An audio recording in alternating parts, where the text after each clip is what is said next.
ரெண்டு முக்கியமான செய்தி தான். என்னன்னா,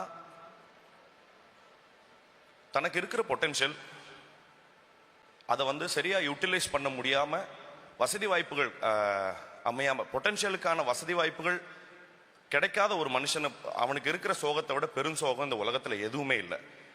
ஸோ அந்த மாதிரி எத்தனையோ திறமைகள் இருந்து அதை வெளிப்படுறதுக்கான சரியான வசதி வாய்ப்புகள் இல்லாத எவ்வளவோ பேர் என் கண்ணு முன்னாடி அது கிடைக்காம போனதை நான் ரொம்ப ஏர்லியான இயர்ஸில் பார்த்துருக்கேன். பட் இனிமே அந்த என்ன சொல்றது, இனிமே அந்த அந்த மாதிரியான பெருஞ்சோகங்கள் எதுவுமே நடக்கக்கூடாதுங்கிறதுக்கான எத்தனையோ எத்தனையோ எத்தனையோ பயனாளிகளை, இங்கே இருக்கிற லட்ச பயனாளிகளை இங்கே இருக்கிற ரொம்ப முத்தான சத்தான திட்டங்கள் உருவாக்கி இருக்கு.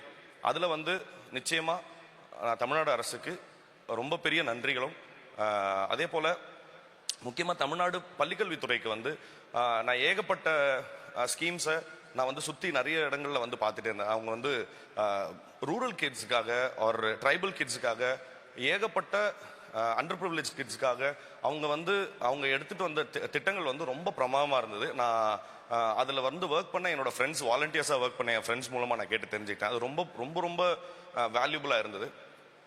இன்னொன்று, ஒரு அரசு இது வரைக்கும் நம்ம உலக வரலாற்றில் ஒரு அரசு எதை தன்னுடைய மூலதனமாக நம்புதுங்கிறது ரொம்ப முக்கியமான ஒரு விஷயம். எத்தனையோ நம்ம உலகத்தில் வரலாற்றில் எத்தனையோ அரசுகள் எத்தனையோ விஷயங்களை மூலதனமாக நம்பியிருக்கு. பயத்தை, மிரட்டலை, பக்தியை, பணத்தை. பட் ஆனால் நம்மளுடைய இந்த திராவிட மாடல் அரசு எதை மூலதனமாக நம்புதுன்னா அறிவை, கல்வியை. அது ரொம்ப முக்கியமான மூலதனம்ங்கிறதுக்கு பெரிய சான்றா என்ன இருக்க போகுதுன்னா, இன்னைக்கு போடுற விதை நிச்சயமா தமிழ்நாட்டை எங்க கொண்டு போக போகுதுங்கிறத இனி வரும் காலங்களில் நம்ம நிச்சயமா பார்க்க தான் போறோம். அதுக்காக தமிழ்நாடு அரசுக்கு நிச்சயமா நான் நன்றி கடன் பட்டிருக்கேன். தேங்க்யூ, ரொம்ப நன்றி.